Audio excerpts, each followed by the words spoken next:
technologie et l'innovation, on parle de l'intelligence artificielle et l'intelligence humaine. Si on veut parler sur l'intelligence artificielle, c'est une intelligence qui nous libère de toutes les tâches qui nous semblent pas nobles dans notre vie quotidienne. Et c'est là ce qui est super intéressant. Mais cette technologie, elle vient de survivre sur la nature. Elle vient de survivre pour l'humanité.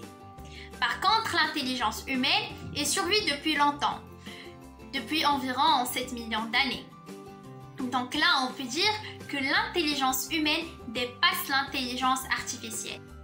Dans notre système éducatif, on se rend compte de plus en plus que nos établissements ou nos écoles nous robotisent ou nous forment des futures calculettes.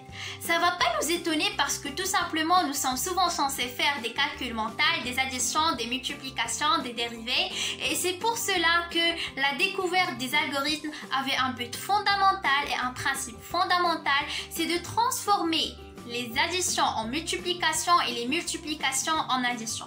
Ou autrement dire, réduire le temps nécessaire du cerveau des astronomes.